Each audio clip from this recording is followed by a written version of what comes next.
It's called The Newly Fertile Girl. And again, this is a new piece, so it probably needs a little work, so bear with me. I was never slapped, but rather handed a box of Kotex and a booklet.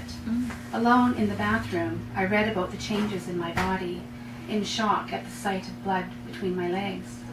Not at all reassured that this transition to womanhood was a good thing. My days as a tomboy over, and my mother relieved. Now considered unclean and in distress, men should keep away. No one told me that during my moon time I could dream, have visions. Were I born 4,000 years ago, I would know that my blood was powerful, that women running naked through fields at night made crops grow. Legs spread, we destroyed worms, beetles. How did my ancestors know that within my body lay the ability to green the earth? That in those cells, the power to heal limbs? Recently, tests done on mice, their blood flow restricted, limbs withering until moon blood applied. Stem cells found in our regenerative blood. Cells that facilitate healing, stimulate blood vessels growth. And all because some Egyptian god and men feared our power. I did not learn to put my blood on loom dolls, this conception spell, many medications, ointments lost. There was no one there to offer an Isis knot of flax, papyrus, and cotton. Banished to my room instead of a hut, I only had Kotex celebrating my initiation into womanhood. Sorry, boys. At the beginning, I was never slapped. Apparently, it was a Jewish tradition at one time to slap your daughter when she became fertile. It was sort of a warning to her not to disgrace the family. That was not religiously sanctioned, apparently. So I don't know how true that is. I read that somewhere. I thought it was interesting. How much time do I have? Anybody know? You have all of it. Yes. It's like you have about another 8 minutes. Okay. Well, I'm going to try this one, which is also fairly new, and it came from a little project that I took part in called the Poetry of Science. So you may have heard of it. They paired 5 poets with 5 scientists. And the scientists were going to write a poem, and we were going to write a poem about whatever science the scientists that were paired with I was involved in. Well, I got a really lovely woman named Kelty McKinnon, and she was a landscape architect, which I knew really nothing about, but I certainly care about the land. So this poem is really not very many of my own words. It's mainly phrases and words taken from books that I read, or one of them being one that she had edited and written part of.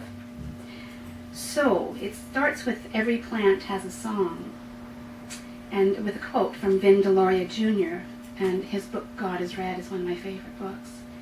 So all inanimate entities have spirit and personality, so that mountains, rivers, waterfalls, even continents and Earth itself have intelligence, knowledge, and the ability to communicate ideas. So the piece is not super favorable towards landscape architecture.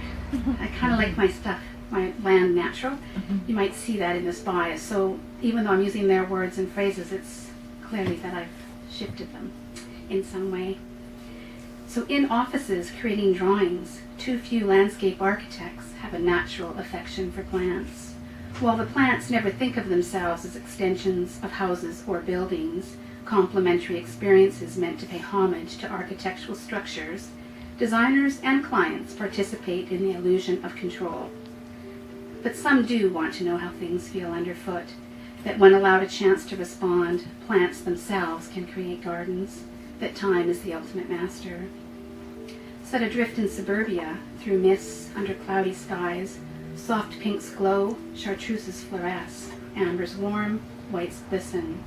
Leaf bunch grasses wend their way down the path, a silent backdrop, an organizing spine that anchors.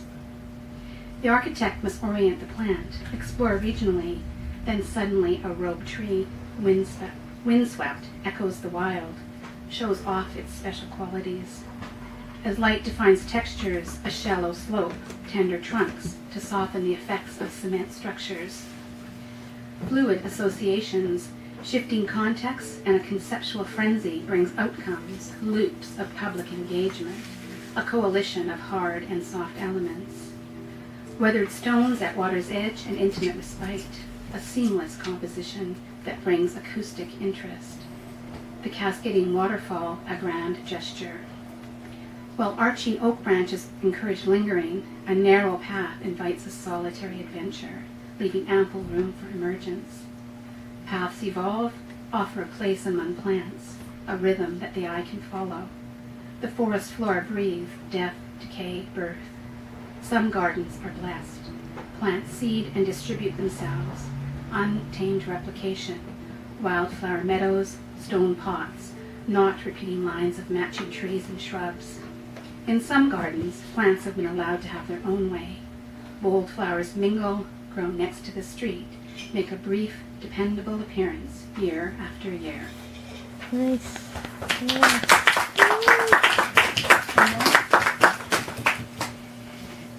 Okay, one more. This one's not for the squeamish either, so I don't know where my mind's going lately, but this is what's been happening. And again, the title may change. It's a fairly new piece. It's What Frida Kahlo and My Mother Have in Common. And it begins with a quote from Frida saying, "I hope the exit is joyful, and I hope never to return." So where do all the breasts go? Found to be cancerous, excised from women's bodies, for a time they lay on a tin tray, a mound of flesh, a nipple, skin, my mother's skin, pink laying in a lump in her own blood. Do all the breasts go in one big biohazard bag, piling one on top of the other, frightened? They have never been on their own, call out to their sister, but she cannot hear them over all that weeping. What of legs and arms amputated? Gangrene had set in, they had blackened. Even so, they are missed. Phantom lips in their place still itch. Hands, fingers reach out, but there is nothing left to scratch. Rarely taken in pairs, the one that remains mourns the loss of their companion. It is not supposed to be like this. We were to go together, all of us at once, not one body part at a time. Yet the remaining bits must carry on, wear bras made for 2 breasts, pants for 2 legs, and sweaters made for 2 arms. Once a part of us is left, buried or cremated, matters not, for our focus is on the living. There will be no one there to grieve, as some man in overalls, wearing gloves, incinerates our loved ones. No prayers said, no flowers offered, and no ashes scattered. We who are left cannot help but wonder, does this mean that we have one foot in the grave? Is this what is meant by a phrase not fully understood until it is too late? And are the body parts interchangeable? Could one say they have one breast in the grave? For even if no one says it, we all know that if not caught soon enough, a new word will be introduced, metastasized, and another body part attacked, a lung, a liver. Put on a different note. This is Exiled. It's a very short piece. Exiled. Your eyes, your mind compose a world it believes is true, exiles itself from the heart of the matter, tells and untells the truth until it is unrecognizable. On your knees you give up on light, on truth, on telling and untelling. It all has nowhere to land.